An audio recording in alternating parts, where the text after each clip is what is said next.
제가 다 읽도록 하겠습니다. 창세기 14장 13절에서 24절까지의 말씀입니다.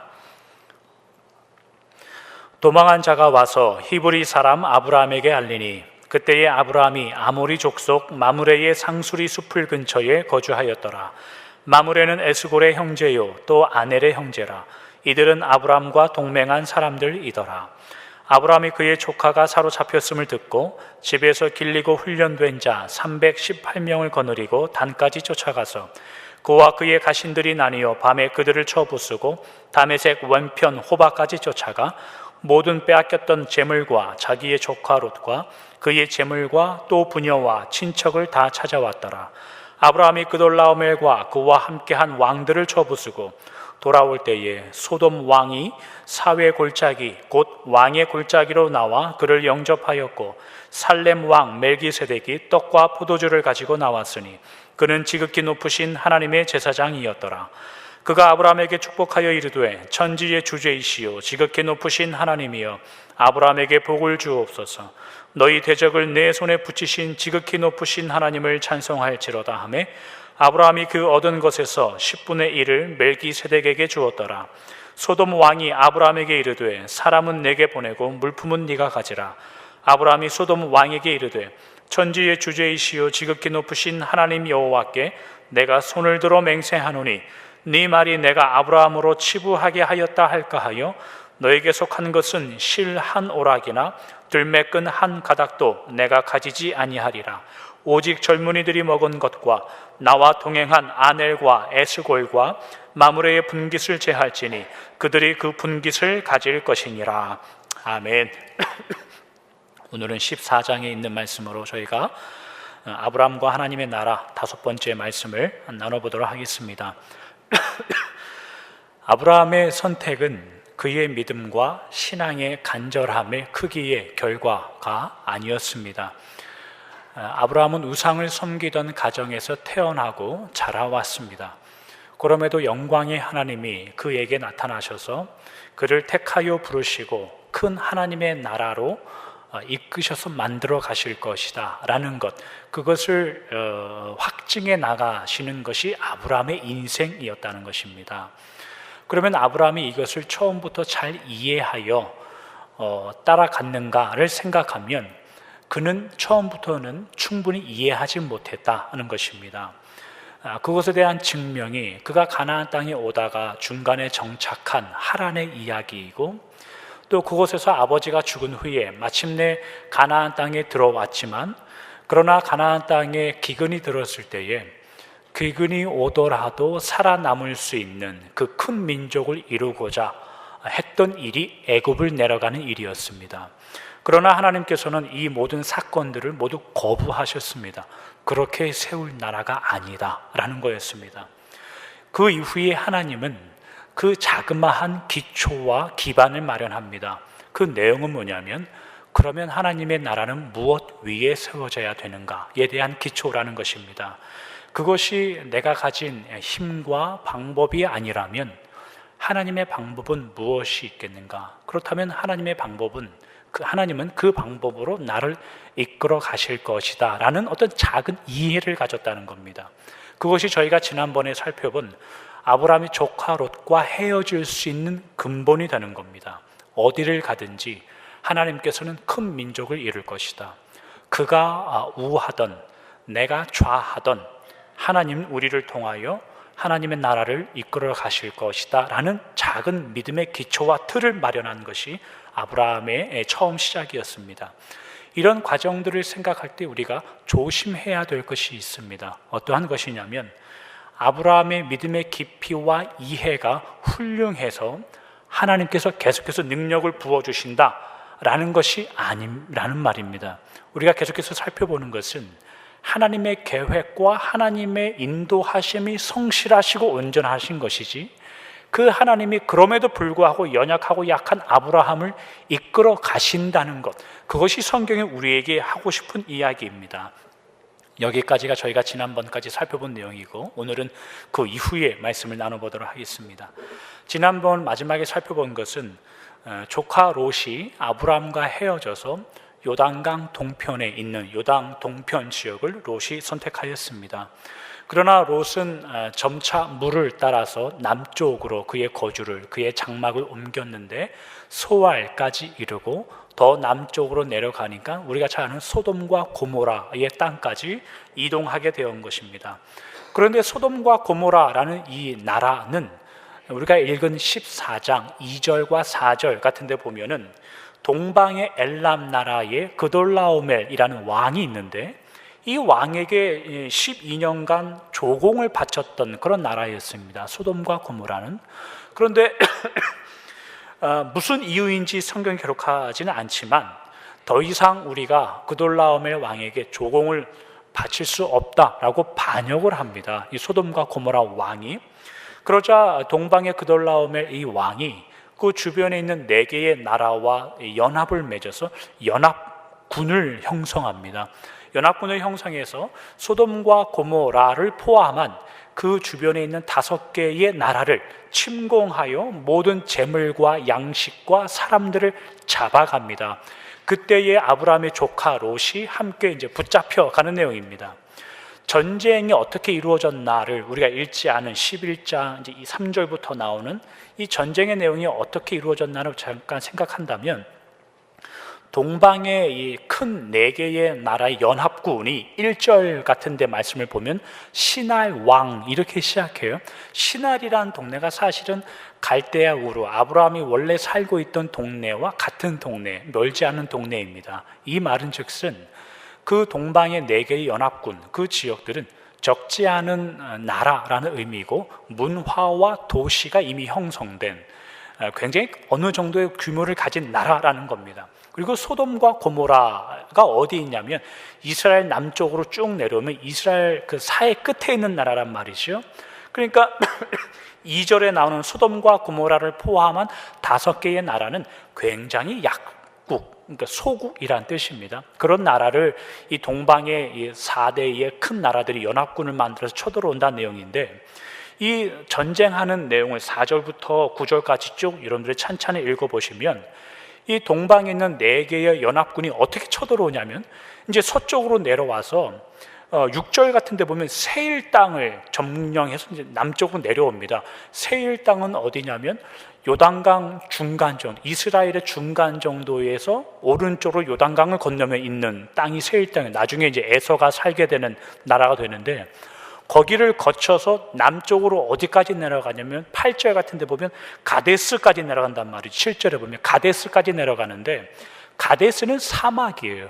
가데스가 우리가 어떻게 잘 아냐면 모세가 출애굽했을 때에 모세와 이스라엘이 가데스 바네아의 광야에서 12정탐꾼을 가나안 땅에 보내지 않습니까? 그러니까 가나안 땅은 아니지만 그 남쪽에 있는 사막 지역이란 말이죠.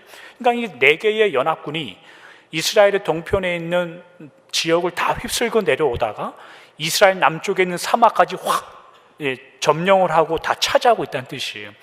그러니까 왜 그렇게 지금 이 연합군이 쳐들어 내려오냐면, 이 남쪽 가데스 지역을 점령한 다음에 그 바로 위에가 소돔과 고모라예요.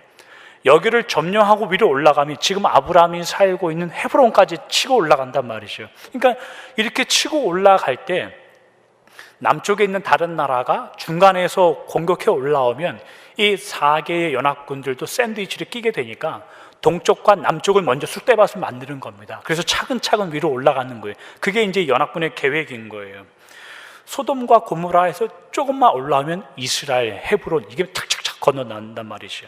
그러나 우리가 이 전쟁 내용을 읽다 보면 역사를 주관하신다는 하나님이 그런 은혜가 보여요. 어떤 식의 은혜가 보이냐면 이 4개의 동맹군들이 소돔과 고모라 지역까지만 침공하고 점령한 다음에 본국으로 돌아갑니다.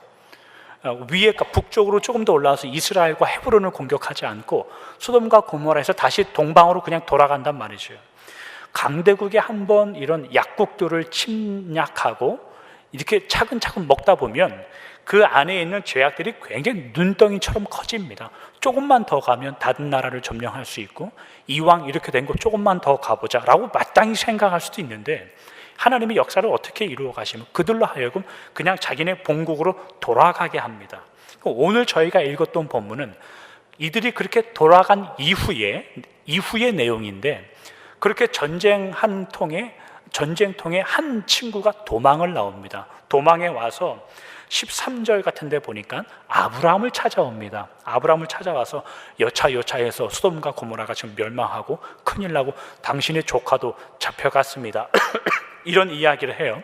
그러니까 아브라함이 집에서 나고 훈련된 318명의 군사들을 데리고 북쪽에 약 175마일, 200마일 정도라고 얘기하는 학자들도 있는데, 그 정도까지 밤새도록 굉장히 신속하고 빠르고 고생하여 올라갔다는 뜻입니다. 그렇게 175마일 정도 이상의 아마도 말을 타고 갔겠죠. 가서 조카 롯과 또 빼앗긴 사람들과 재물들을 다시 찾아가지고 옵니다. 찾아가지고 오는 도중에 두 명의 왕이 돌아오는 아브라함을 환대한다는 내용을 저희가 오늘 읽었습니다. 이 두 왕은 누구냐면 소돔의 왕, 소돔과 고모라 할 때 그 소돔 왕이 한 명이고, 또 한 명은 살렘이라는 나라의 왕인 멜기세덱입니다. 이 두 왕과 아브라함이 대화하는 장면을 오늘 저희가 읽은 겁니다. 이런 배경을 가지고 잠깐 저희가 생각해 보죠. 이런 본문을 읽어보면 의아한 장면들, 느낌, 생각들이 들어요. 왜 그러냐면 그렇게 전쟁 포로로 끌려가서 죽다 살다 이렇게 고생하고 돌아온 롯에 대해서는 성경이 그렇게 큰 관심을 갖고 있지 않아요. 얼마나 고생했는지, 죽을 힘을 다하다 살려고 버티려고 있다가 돌아온지 기록하지 않고, 다만 16절에 롯을 데려왔더라 이 한마디하고 끝이에요. 그러니까 롯에 대해서 별로 관심이 없어요. 내용이 얼마나 극적으로 돌아오게 했는지, 아니면은 얼마나 힘들게 밤에 기습해서 데려왔는지, 그런 것도 없이 그 롯이라는 이름마저도 롯과 다른 재물과 다른 사람들을 구해왔더라, 그냥 이렇게 툭 던지고 끝내는 그런 거예요. 오히려 본문은, 우리가 읽었던 본문은 이 아브라함이 돌아오면서 만났던 두 왕, 소돔 왕과 멜기세덱이라는 이 살렘 왕과의 대화에 대해서 굉장히 집중하여 관심을 가지고 기록하고 있다는 뜻이에요. 다시 말하면 조카 롯이 거기에 붙잡혀가고 돌아온 것에 대해서 성경이 크게 관심 갖지 않는다는 뜻이에요. 그런 의미에서 보면 우리는 성경을 잘 읽어야 돼요. 이 14장이 우리에게 뭘 말하고 싶은가?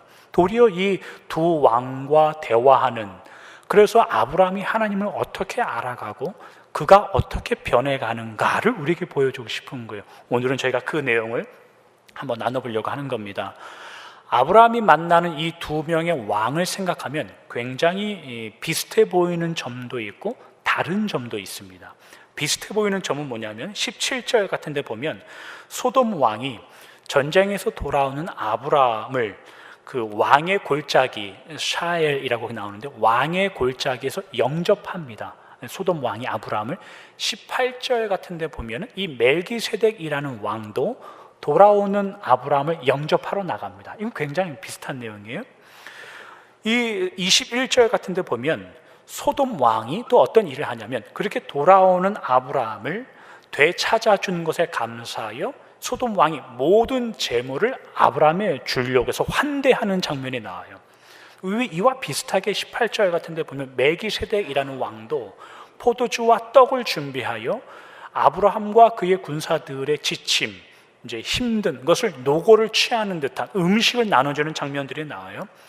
완전히 다른 점을 생각해 보면 이런 내용이 굉장히 달라요.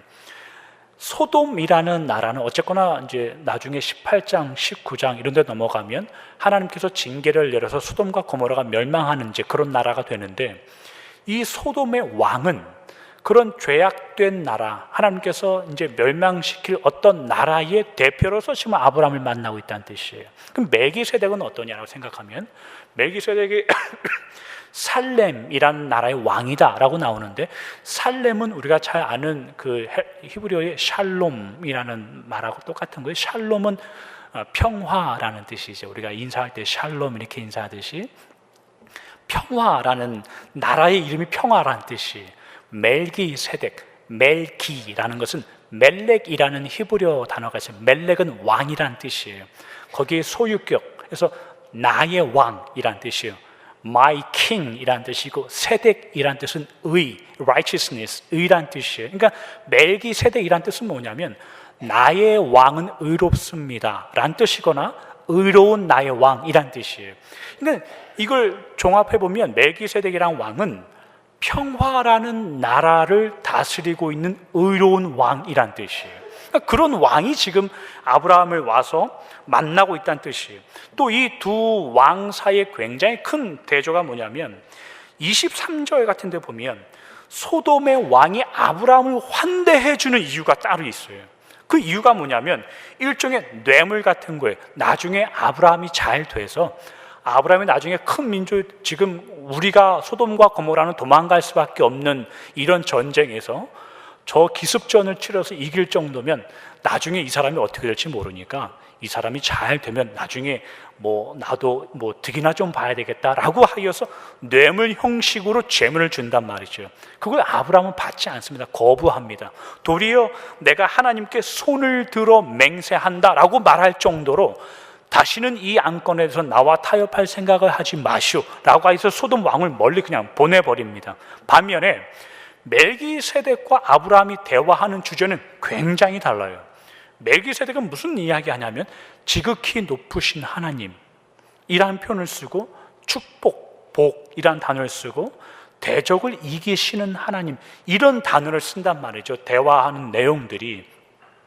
저희가 오늘 이 두 구절에 굉장히 집중해서 볼 대목이 여기에 나오는데, 멜기세덱이 아브라함에게 한 이야기 19절과 20절인데 제가 한번 읽어볼게요. 창세기 14장 19절과 20절입니다.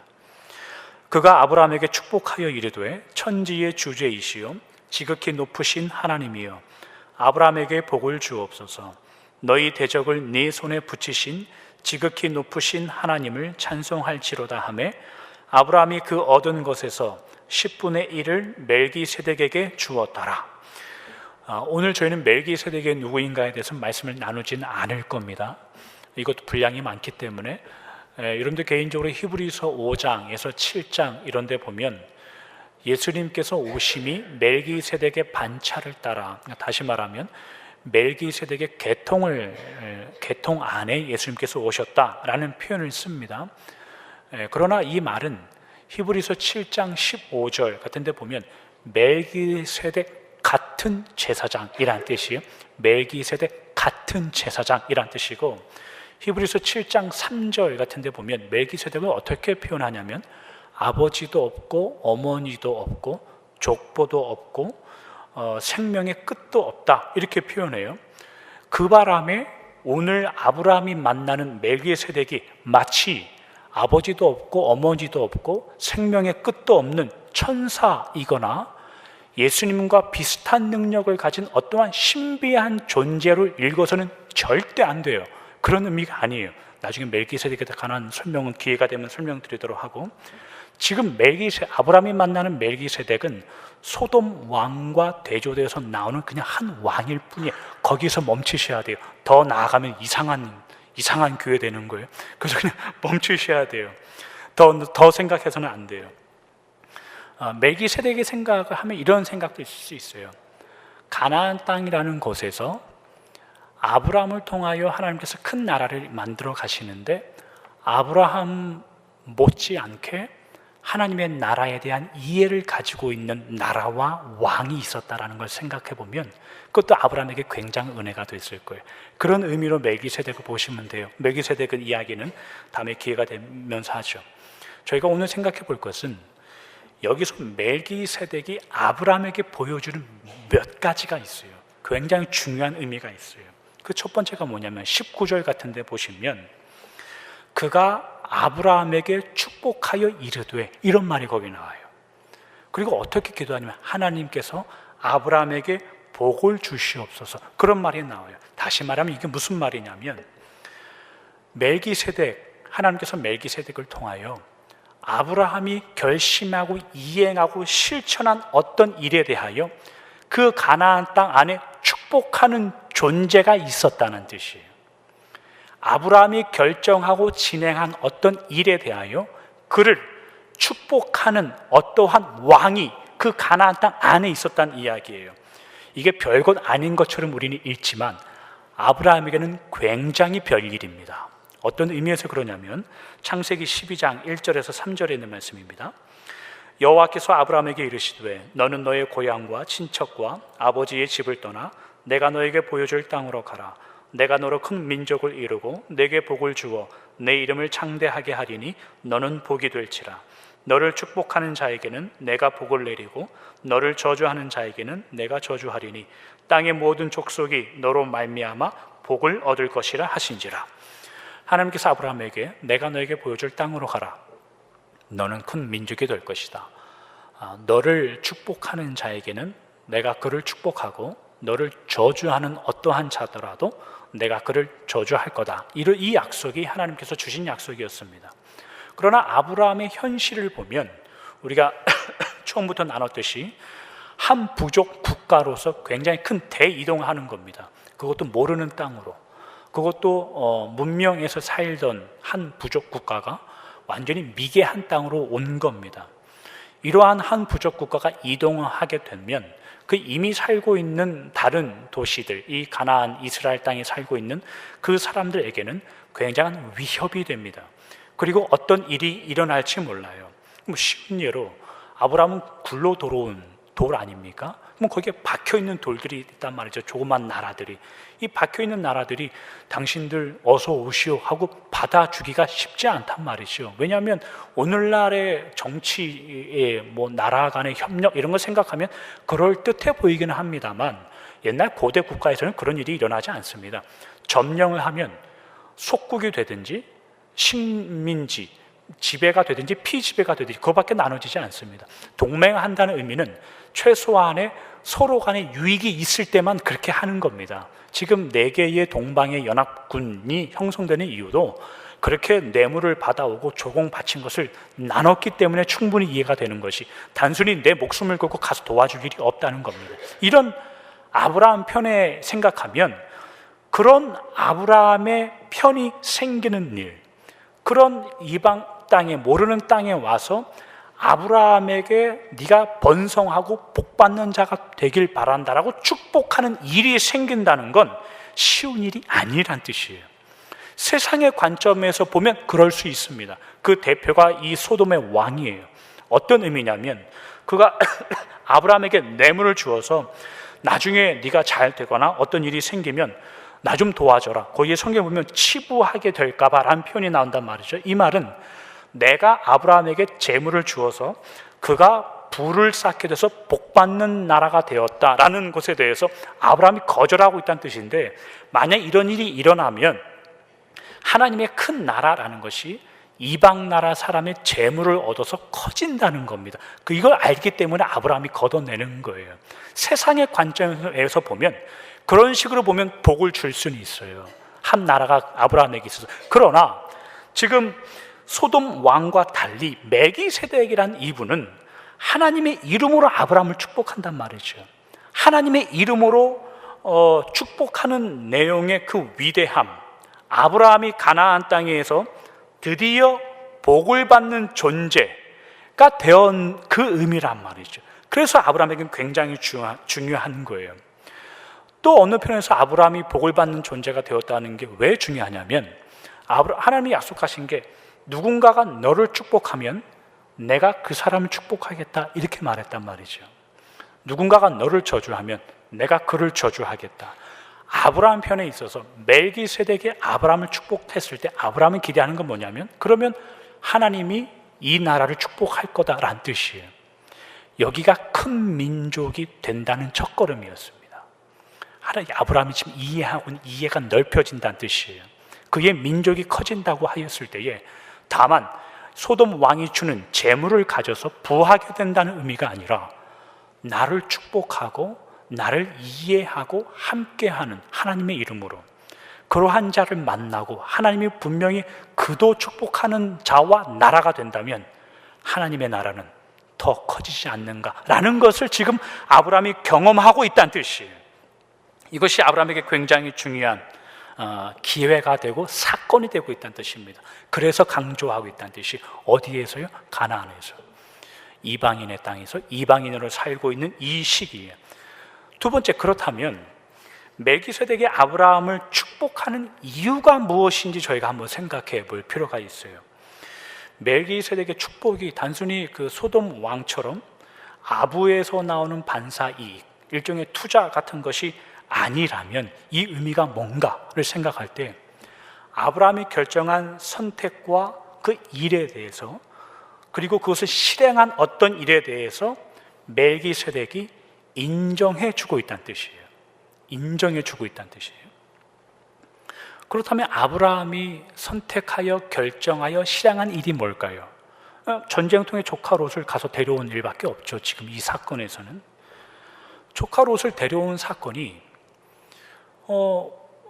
거두절미하고 한번 생각해 보죠. 318명을 데리고 간다는 뜻인데 4개의 큰 나라가 동맹군을 이루고 있는 그 싸움에서 아브라함은 내 군사들이 많은데 318명만 데리고 가더라도 이길 자신이 있어서 그만큼을 선택한 것일까요? 아니면 연약한 자 빼고 노약자 빼고 그래도 칼이라도 들어서 한 번이라도 휘두를 만한 자들을 선택해서 나갔다는 뜻일까요? 그 사람들을 모아보니 318명이라는 뜻이에요. 아브라함이 318명을 데리고 갔다는 뜻이 전쟁에서 승리할 자신감이 있어서 그만큼 조직했다는 뜻이 아니라 그만큼 다 모아도 그만큼이었다는 뜻이에요. 그러면 그 4개의 연합 동맹군과 싸울 때에 이길 수 있는 승산이 있는가 없는가를 생각하면 모른다라는 뜻이에요. 몰라요, 아브라함도. 그러나 갔다는 뜻이에요. 그러면 아브라함이 왜 그렇게 했을까를 생각하면 아버지는 하란에서 돌아가셨고 큰형은 그 갈대아 우르에 있을 때 돌아가셨고 둘째 형은 그 갈대아 우르에 그냥 남아서 살고 있는데 자기가 같이 나온 건 자기하고 아내 사례하고 조카 롯밖에 없단 말이죠.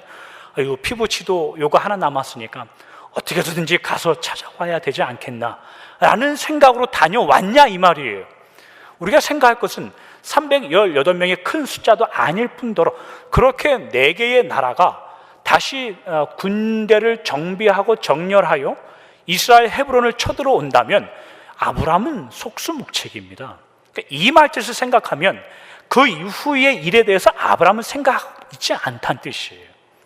지금 오로지 롯을 찾아오는 것밖에 아브라함에게는 남아있지 않다는 뜻이에요. 이런 생각을 하면 아브라함이 강대국 연합군들과 싸워서 조카 한 명 데리고 오는 게 무슨 유익이 그에게 있느냐 말이에요. 차라리 이참에 그냥 네 목자가 우리 목자한테 대들었으니까 네 말은 그걸 죽든지 알아서 하고 나는 여기서 하나님의 큰 뜻이 있으니 여기서 남아서 살아야 되겠다. 그게 오히려 더 make sense가 된단 말이죠. 그러나 아브라함은 다녀와요. 그럼 우리는 굉장한 큰 질문을 하셔야 돼요. 여러분들이 성경을 보실 때에 이 롯을 찾아오는 이 장면을 보고 아이고 조카를 사랑했구나 이런 이야기 하자는 거 아닙니다. 왜 이런 걸 감수하고서라도 아브라함은 데려오는가? 그리고 그 이후의 내용들은 아브라함은 생각하지 못할 정도로 미련했는가가 아니라 그렇다면 아브라함이 이 모든 것을 감수하고서라도 롯을 가서 찾아와야만 했던 이유가 뭐냔 말이에요. 이게 오늘의 핵심입니다. 지난 시간에 나눈 것을 잠깐 생각해 보면 아브라함이 조카 롯과 헤어지는 장면이죠. 조카 롯, 네가 우하면 내가 좌하고 네가 좌하면 내가 우하겠다. 그래서 롯은 우해서 요단 동편을 선택했습니다. 우리는 이 사건을 보고 마침 아주 다행스럽게 롯이 우편을 선택해서 아브라함은 좌편에 헤브론과 베델에 남아서 살 수 있겠다 이렇게 생각하시면 안 돼요.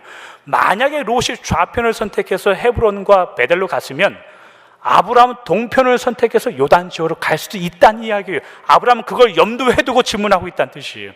아브라함이 어떻게 해서 그런 질문까지 했을까요? 우리가 살펴본 내용이에요. 아브라함이 배운 것이 있다는 뜻이에요.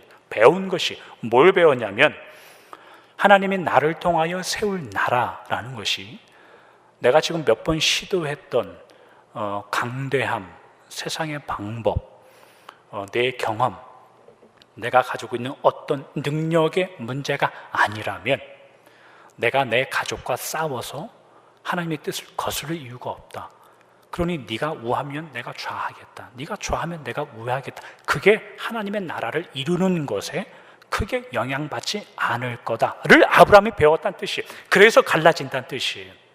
오늘 본문에 롯을 찾아오는 장면을 생각해 보면 세상적인 관점에서 보면 이익보다 손해가 더 많은 결정입니다.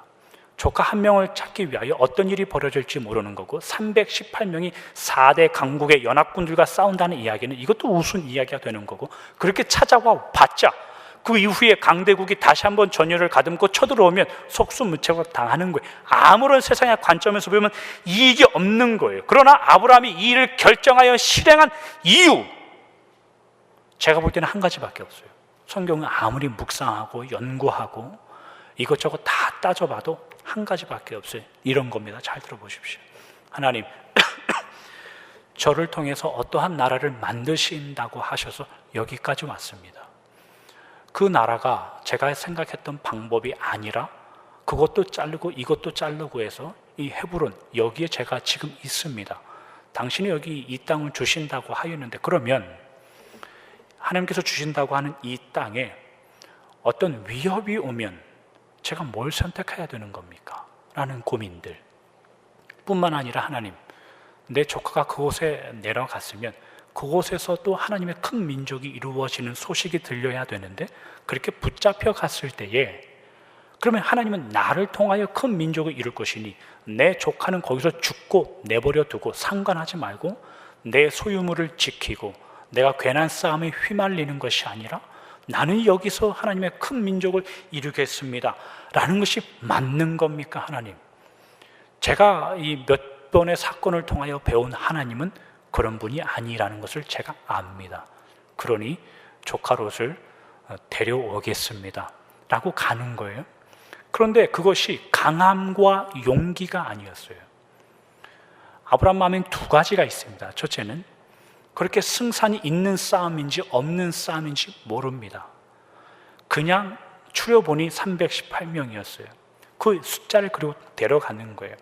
그렇게 전쟁을 혹 이긴 손 치더라도 그 이후에 내 국력이, 내 재력이 더 약해질지 모르는 그러한 두려움도 있을지 몰라요. 이걸 우리가 어디서 증거를 찾을 수 있냐면 19절, 20절에 멜기세덱의 증언에서 그 내용이 나온단 말이죠. 멜기세덱이 뭐라고 이야기하냐면 마치 이것은 하나님께서 멜기세덱을 통하여 아브라함에게 주시는 말씀처럼 들려요. 어떤 멜기세덱의 답변이었냐면 아브라함아, 네가 어디를 가든지 너의 대적은 하나님이 대신 싸운다, 그 말이었어요. 두 번째는 하나님께서 천지의 주제이시다라는 말을 써요. 주제라는 말은 그 히브리어로 카나라는 말인데 소유권자라는 뜻이에요. 소유자라는 뜻이에요. 하나님이 만물의 소유자다라는 뜻이에요. 이게 무슨 말이냐면 지금부터는 성경에 없는 제가 해석하는 겁니다. 아브라함아, 네가 나에 대하여 경험한 몇 가지를 토대로 그 큰 나라를 이룬다는 것이 다만 힘과 국력의 문제가 아니라 네가 복의 근원이 되고 복의 시작이 된다는 것으로 이해하여 네 그 마음을 가지고 조카 롯을 데려오겠다는 결정과 실천을 내가 존중한다. 그래서 내가 너를 돕겠다라는 뜻이에요.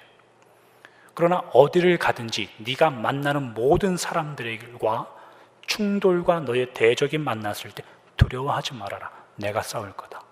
그리고 그 큰 민족을 이루어 갈 때에 네가 거기에서 다녀왔을 때에 세상적인 관점에서 볼 때 아무런 유익과 이익과 오히려 손해보는 것과 더 힘든 것이 닥칠 거라고 염려하느냐? 천지의 주제가 나다. 그러니 걱정하지 말아라. 어쩌면 아브라함은 이런 대답을 들었을지도 모릅니다. 이것이 멜기세덱을 들어서 하나님이 아브라함을 인정해 준다는 내용입니다. 그것이 저희가 오늘 읽었던 본문입니다. 말씀을 여기서 정리하도록 하죠. 그 다음 이야기는 계속하죠. 그래서 다음 주에 본문 15장 1절에 보면 하나님이 나타나셔서 아브라함에게 이런 말을 하죠. 두려워하지 말아라. 나는 너의 방패다. 이 이야기를 하는 배경이 이렇단 말입니다. 여러분, 아브라함을 생각해 보시죠. 아브라함은 또다시 한 걸음을 걷습니다.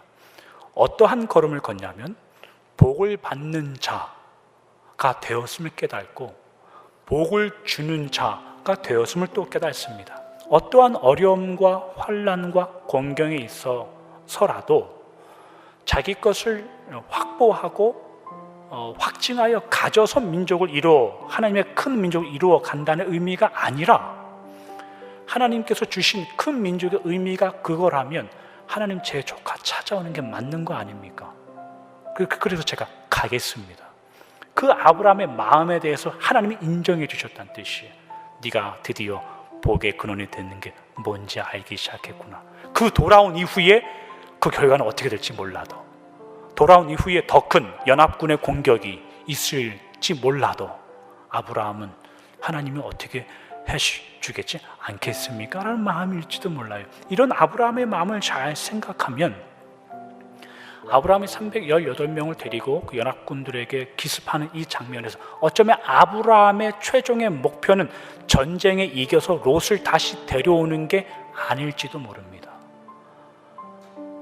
어쩌면 아브라함의 최종의 목표는 하나님, 전쟁에 져서 롯을 찾아오지 못하더라도, 전쟁에 져서 제가 데리고 있는 모든 병력과 군사를 다 잃어버리고 제가 초췌하게 되어 다시 돌아올지라도 하나님이 나를 통하여 큰 민족을 이루겠다고 하는 그 약속을 믿어서 제가 가는 겁니다. 하나님, 아마 그 마음이었을 거란 말이죠.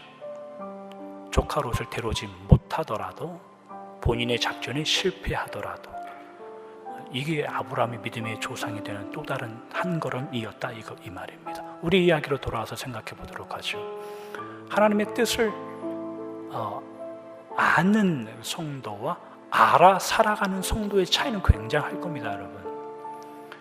우리는 교회 다니면서, 여러분들 말씀을 읽으면서 신앙생활 오래 하면서 하나님에 대한 지식이 깊어지자 어떤 의미에서는 맞는 말이기도 하지만 어떤 의미에서는 굉장히 쓸데없는 말이기도 합니다. 하나님은 하나님을 알아가는 것에서 멈추는 것이 아니라 한 개와 두 개를 알았으면 한 걸음과 두 걸음을 걷는 자녀들을 바라시고 원하시는 겁니다. 그게 하나님께서 아브라함을 선택하셔 이끄셨을 때 그가 왜 믿음의 조상이 되었는가를 우리에게 증명해 주는 내용들이에요. 하나님께서 여러분들을 아브라함처럼 하나님의 백성들, 성경에 나오는 믿음의 조상들처럼 이끌어 가려고 할 겁니다. 똑같은 일들이 일어날 거예요. 세상의 방법을 더 의지하며 효과적이게 보이고 그것을 더 확보하면 큰 민족을 이룰 수 있을 것 같은, 하나님의 큰 일을 이룰 것 같은 어떠한 내용들이 담겨져 있을 겁니다. 그러나 하나님은 하나님의 방법과 한 걸음을 더 우리로 하여금 우리가 가지고 그 한 걸음을 살아가기를 바라시는 거죠. 그 한 걸음을 통하여 큰 나라가 된다는 뜻이에요. 아브라함은 이 사건을 통하여 깨달을 거예요. 나 혼자 이 나라를 이루고 만들어가는 게 아니구나, 누군가가 또 있구나를 깨닫게 될 거고 서로 복을 주고 복을 받는 관계가 되어가는구나. 그래서 보이지 않는 그 더 나은 본향에 대한 마음이 더 커진단 말이죠. 이스라엘을 성립하고 커진다는 내용이 아니라 하나님께서 나를 통하여 또 누군가를 통하여 더 나은 본향과 하나님의 나라가 우리 안에 커지고 있구나를 아브라함이 배운단 말이죠. 시작부터. 여러분들 믿음 생활 그렇게 하셔야 됩니다. 신앙생활을 믿음 생활에서 뭐 하겠다는 겁니까? 뭘 더 얻겠다는 겁니까? 뭘 더 굳건하게 더 만들겠다는 겁니까? 그것이 오늘 저녁에 하나님이 찾아와서 데리고 가면 다 불타 없어져 버리는 그런 이야기 우리 잘 알잖아요. 더 말하면 입 아픈 그런 이야기들, 그것보다 더 나은 가치와 더 나은 하나님의 진리와 더 나은 하나님이 요구하시고 원하시는 그 길을 믿음으로 걸어가시는 여러분들 되시길 주님의 이름으로 축원합니다.